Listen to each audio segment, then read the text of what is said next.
नमस्कार, मैं डॉक्टर वीरेंद्र शुक्ल। हम पढ़ रहे हैं अलंकार। इससे पहले के अध्याय में आपने देखा था शब्दालंकारों का पूर्ण परिचय।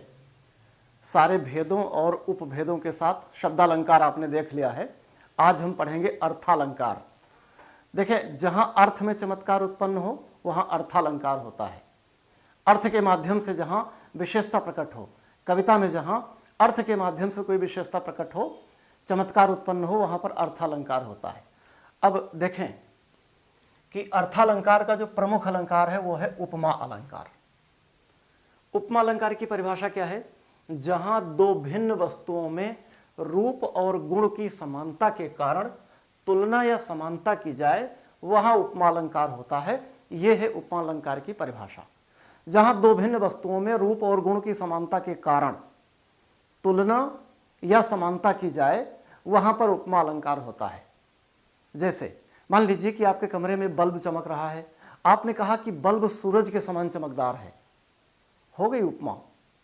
आपने बल्ब की तुलना सूरज से कर दी।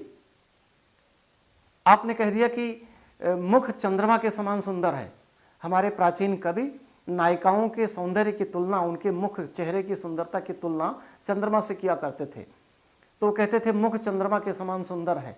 तो मुख की तुलना चंद्रमा से हो गई, समानता दिखा दी गई, हो गई उपमा। आपके कमरे में पंखा बहुत तेज चल रहा है। आप कह दो कि पंखा तूफान की तरह तेज है, उपमा हो गई। सड़क पर कोई भैंस जा रही है बड़े साइज की, आपने कह दिया भैंस जैसे हाथी, उपमा हो गई। कोई ऊंचा टीला आपने देखा, मिट्टी का टीला, आपने कहा कि ये तो हिमालय की तरह ऊंचा है, हो गई उपमा। किसी से तुलना करें या समानता दिखाएं, उसे कहते हैं उपमा।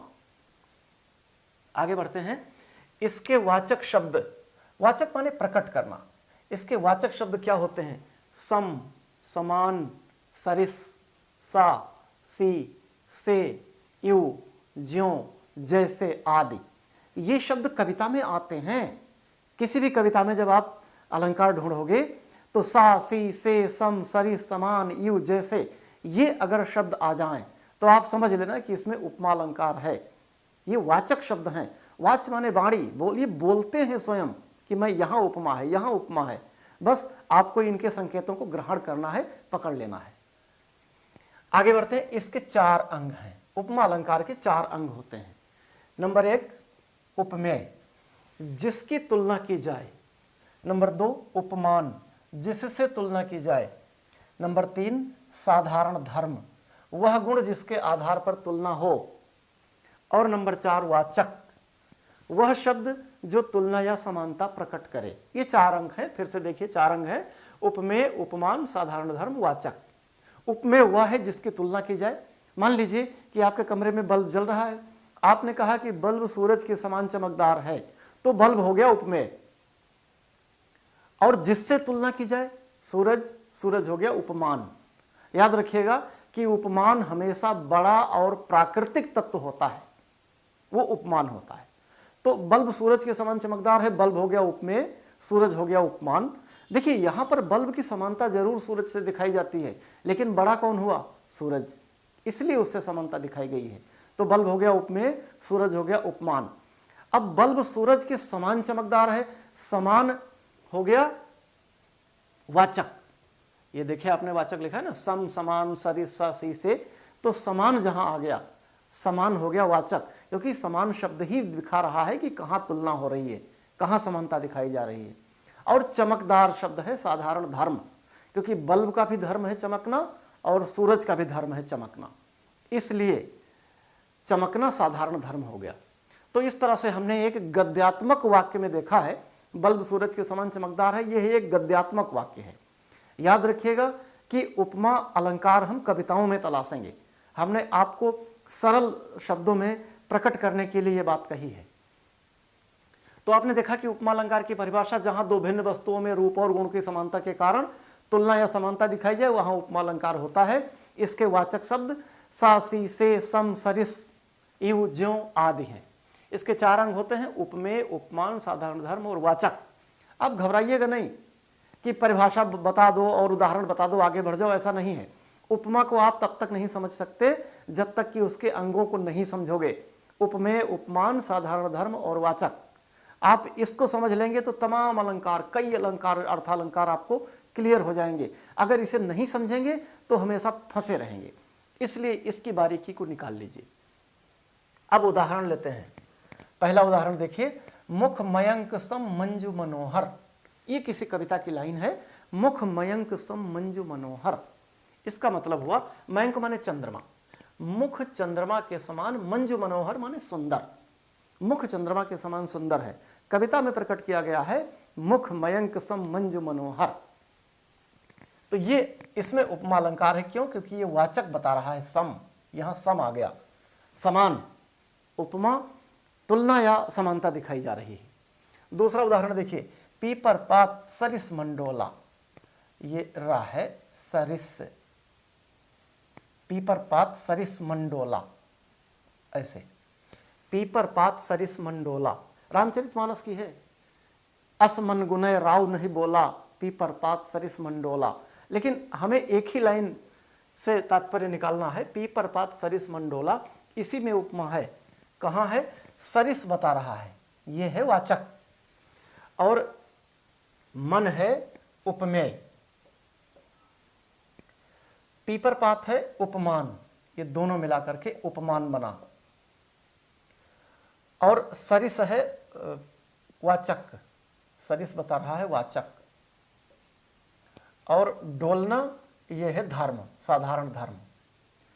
मतलब कि मन है उपमेय, पीपर पात है उपमान, डोलना है धर्म और सरिस है वाचक। इसमें उपमा के चारों अंग मौजूद हैं। तो इस तरह आपने दो उदाहरण देखा। ऐसे मुख मयंक सम मंजू मनोहर, मुख है उपमेय, मयंक है उपमान, सम है वाचक और मंजू मनोहर माने सुंदर, ये हैं साधारण धर्म। तो इस तरह से आपको उपमा अलंकार समझ में आ गया होगा, ऐसा मेरा विश्वास है। अब देखें, उपमा के तीन भेद हैं। सामान्य तैयारी करने वाले उनके लिए तो उपमा इतनी ही है, लेकिन जो आगे टीजीटी, पीजीटी और एलटी ग्रेड और प्रवक्ता और नेट जेआरएफ इन सब की तैयारी कर रहे हैं, हायर एजुकेशन कमीशन में असिस्टेंट प्रोफेसर बनने की जो ख्वाहिश रखते हैं, उन सब के लिए उपमा के अंगों को, उपमा के अन्य भेदों को जानना अति आवश्यक है। आइए भेदों की चर्चा करते हैं। उपमा के तीन भेद हैं। नंबर एक, पूर्ण उपमा। पूर्ण उपमा, पूर्ण उपमा जहां हो, जहां उपमा के चारों अंग मौजूद हों, वहां पूर्ण उपमा होता है। जैसे सुन सुर सरि सम पावन बानी, सुन सुर सरि सम पावन बानी, यहां उपमा के चारों अंग मौजूद हैं। और क्योंकि सम हो गया वाचक, सुरसरी हो गई गंगा नदी, गंगा नदी के समान पावन बानी सुनकर, वाक्य की किसी चौपाई की अधूरी लाइन है कि सुन सुरसरी सम पावन बानी। सुरसरी माने गंगा नदी और सम माने समान, पावन माने पवित्र, वाणी माने वाणी। तो गंगा नदी के समान पावन बानी सुनी, ऐसे अर्थ कर लीजिए। तो सुरसरी हो गया उपमान और बानी हो गया उपमेय, पावन हो गया साधारण धर्म और सम हो गया वाचक। तो इसमें उपमा के चारों अंग मौजूद हैं, इसलिए ये पूर्ण उपमा। आपने ऊपर के जो उदाहरण देखे, मुख मयंक सम मंजू मनोहर, ये भी पूर्ण उपमा का उदाहरण है। और पीपर पात सरिस मंडोला, यह भी पूर्ण उपमा का उदाहरण है। तो उपमा के तीन भेद हैं। पूर्ण उपमा पहला भेद हो गया। दूसरा देखिए, लुप्तोपमा, जहां उपमा का कोई अंग लुप्त हो, मतलब उपमेय, उपमान, साधारण धर्म और वाचक, इनमें से कोई एक अंग लुप्त हो, वह लुप्तोपमा होती है।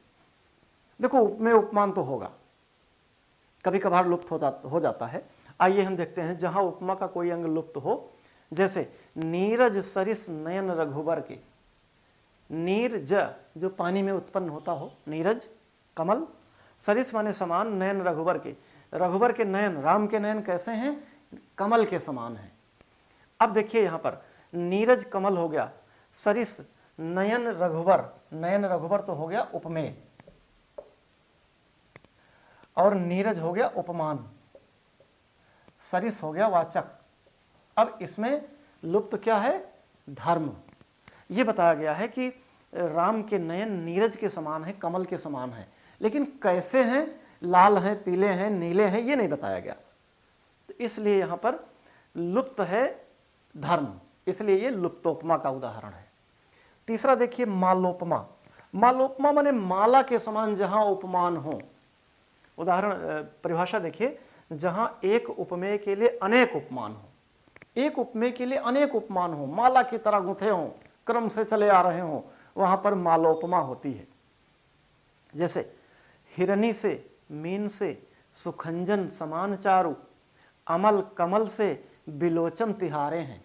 किसी नायिका के सौंदर्य की तुलना हो रही है, बिलोचन उसकी आंखों की तुलना, आंखों की समानता या तुलना दिखाई जा रही है और प्रशंसा भी की जा रही है कि हिरनी के समान, मछली के समान, सुंदर खंजन पक्षी के समान। खंजन पक्षी की आंखें बहुत अच्छी होती हैं।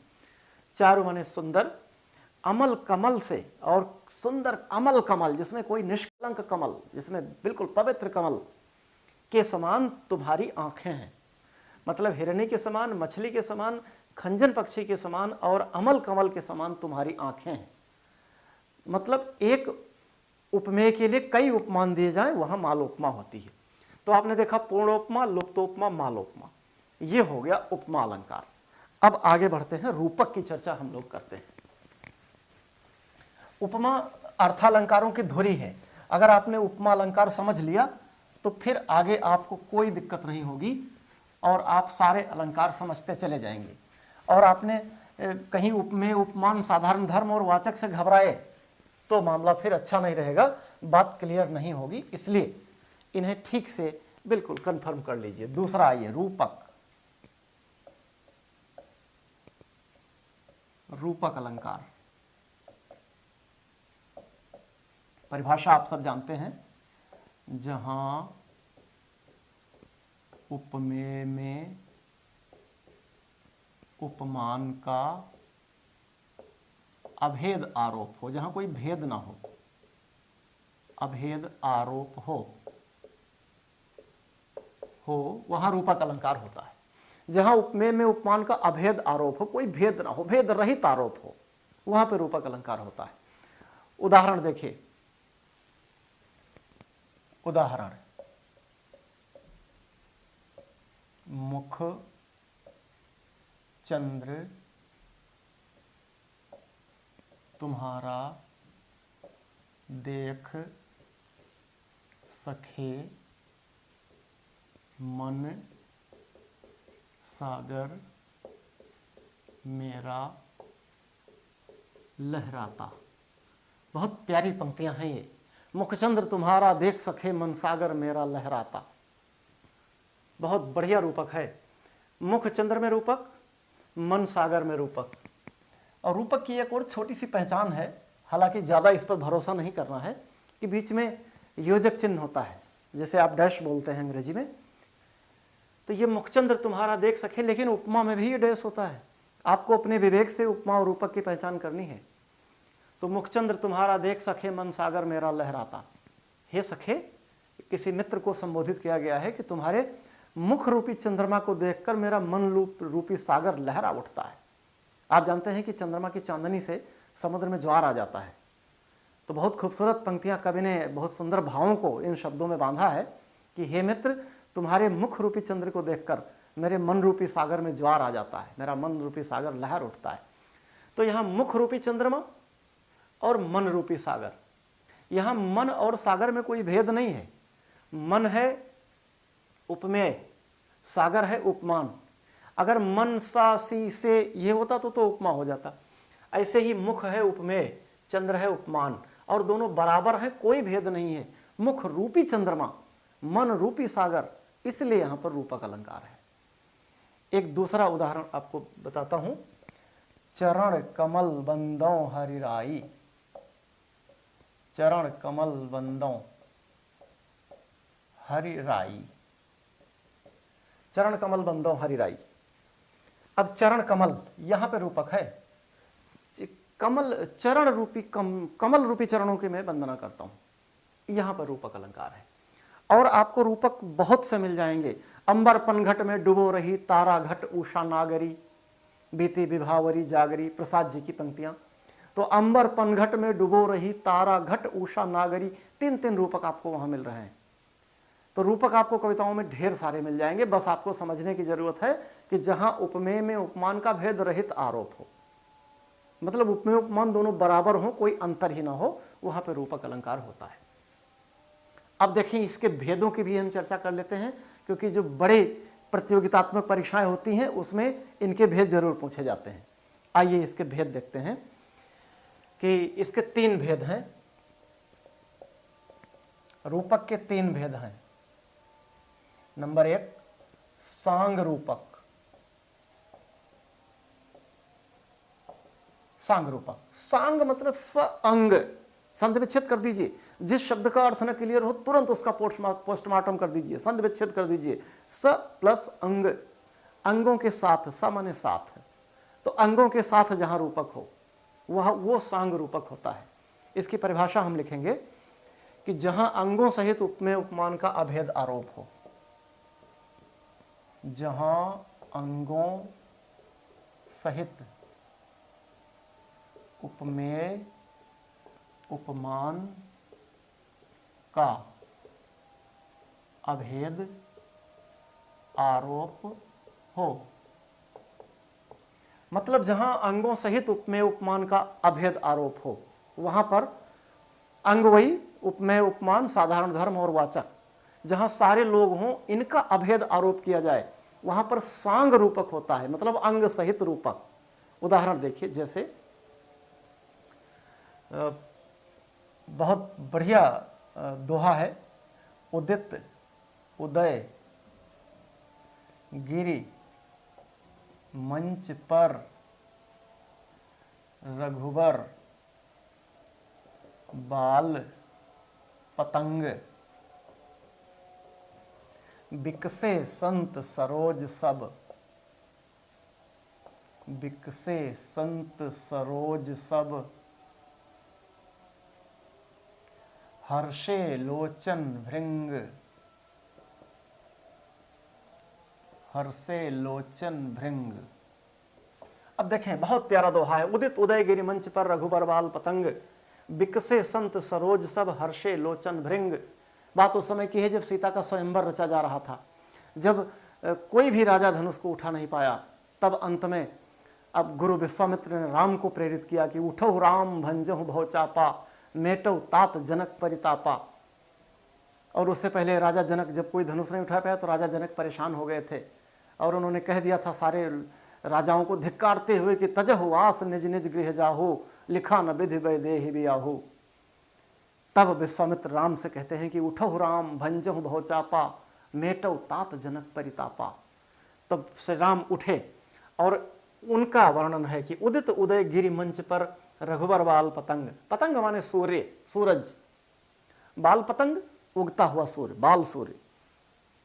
तो श्री राम मंच पर ऐसे प्रकट हुए जैसे पहाड़ों के बीच से बाल सूर्य का उदय होता है। उदित उदय गिरि मंच पर, पर्वत रूपी मंच पर, पहाड़ रूपी मंच पर श्री राम जो कि बाल सूर्य के रूप में प्रकट हुए। बिकसे संत सरोज सब, हर्षे लोचन भृंग। और उन्हें देखकर, जैसे सूरज को देखकर कमल खिल जाया करते हैं, उन पर भंवरे आने शुरू हो जाते हैं, उसी तरह सारे संतों का समाज हर्षित हो उठा और उनकी आंखें प्रसन्न हो गई, आंखें खिल गईं। तो यहाँ पर सारे अंगों सहित उपमेय उपमान के सारे अंग हैं, इसलिए यहाँ पर सांग रूपक अलंकार है। रघुबर बाल पतंग उपमेय, गिरिमंच उपमान, लोचन भृंग उपमेय, संत सरोज उपमान, इसलिए यहां पर सांग रूपक है। नंबर 2 निरंग रूपक। निरंग रूपक जहां पर अंग ना हो, निरंग माने जहां पर रूपक के अन्य अंग ना हो, जहां उपमान का अभेद आरोप बगैर उसके अंगों के हो, जहां उपमेय में उपमान का आरोप बगैर उसके अंगों वाक्य हो वहां पर निरंग रूपक होता। निरंग जहां सारे अंग ना हो, बस उपमेय उपमान हो, इतना ही बहुत है। जैसे जैसे अति आनंद उमगी अनुरागा, अति आनंद उमगी अनुरागा, चरण सरोज पखारन लागा। यहीं पर रूपक है, चरण सरोज पखारन लागा। ये उस समय का वर्णन है जब राम सीता और लक्ष्मण को वनवास हो गया था। गंगा पार करने के लिए केवट से नाव मांगी थी और केवट नाव पर उन्हें चढ़ाना नहीं चाहता था, क्योंकि केवट का स्वार्थ था कि ये भगवान हैं, इनके एक बार इनका चरण धो लूं और चरणामृत ले लूं तो मेरा उद्धार हो जाएगा, परिवार सहित मैं मोक्ष को प्राप्त कर जाऊंगा। इसलिए वो बड़ी चालाकी से उनके पैर धोना चाहता है। कहता है कि महाराज मैं बगैर पैर धोए नाव पे नहीं चढ़ाऊंगा, क्योंकि तुम्हारे चरणों की धूल में बड़ा चमत्कार है। जैसा कि आप जानते हैं कि श्री राम ने अपने पैरों की धूल से अहल्या का उद्धार किया था। अहल्या गौतम ऋषि के शाप से पत्थर की शिला बनी पड़ी थी और श्री राम के चरणों की धूल से वह शिला सुंदर स्त्री में बदल गई, अहल्या। अहल्या अपने युग की सबसे सुंदर स्त्री थी, मिस वर्ल्ड मान लीजिए। तो उसे उसके पति गौतम ऋषि ने शाप दिया था। तो उस प्रसंग को बताता हुआ केवट कहता है कि महाराज जब तक मैं पैर नहीं धो लूंगा तब तक मैं आपको अपने नाव पे नहीं चढ़ाऊंगा, क्योंकि आपके चरणों की धूल से जब पत्थर एक सुंदर स्त्री में बदल सकती है तो मेरी नाव तो लकड़ी की ही तो और कमजोर है, और कहीं ऐसा ना हो कि आपके पैरों की धूल मेरी नाव पे लग जाए और फिर ये सुंदर स्त्री में बदल गई तो मैं क्या करूंगा। एक स्त्री घर पर, दूसरी ये, इतना मेरी बर्दाश्त के बाहर है। तो इस तरह बड़े मनोरंजक, बड़ा भावुक प्रसंग है रामचरितमानस में। आप पढ़िएगा कि अति आनंद उमगे अनुरागा, चरण सरोज पखारन लागा। चरण सरोज, चरण रूपी, कमल रूपी चरण, यहां पर रूपक अलंकार है। इसमें सिर्फ चरण है उपमेय, सरोज है उपमान, सिर्फ दो ही है उपमेय उपमान, इसलिए निरंग रूपक है। और तीसरा भेद है परंपरित रूपक। परंपरित रूपक, परंपरित रूपक का मतलब है जहां एक रूपक दूसरे पर आश्रित हो, जहां एक रूपक दूसरे पर आश्रित हो, जहां एक रूपक दूसरे पर आश्रित हो। जैसे रामचरितमानस की ही पंक्ति है कि राम कथा सुंदर करतारी, राम कथा सुंदर करतारी, संशय बिहग उड़ावन हारी, संशय बिहग उड़ावन हारी। राम की कथा एक सुंदर करतारी, माने करताली, हाथों से ताली बजाना। राम की कथा एक सुंदर करताली की तरह है जिससे संशय रूपी पक्षी उड़ जाते हैं। मतलब राम की कथा सुनने से व्यक्ति के मन के संशय, विभ्रम, मोह आदि जो कई दुर्वृत्तियां होती हैं वो दूर हो जाती हैं। तो तुलसी ने इसको रूपक के माध्यम से बड़े खूबसूरत तरीके से आपके सामने रखा है कि राम कथा सुंदर करतारी, संशय बिहग उड़ावन हारी। एक रूपक दूसरे पर आश्रित है, इसलिए यहां पर परंपरित रूपक की सर्जना हुई है। तो आपने देखा कि सांग रूपक, निरंग रूपक, परंपरित रूपक, इस तरह ये होते हैं रूपक अलंकार। और अब हम तीसरा पढ़ते हैं उत्प्रेक्षालंकार। उत्प्रेक्षालंकार, जहां उपमेय में उपमान की संभावना हो वहां उत्प्रेक्षालंकार होता है। 3 उत्प्रेक्षा अलंकार।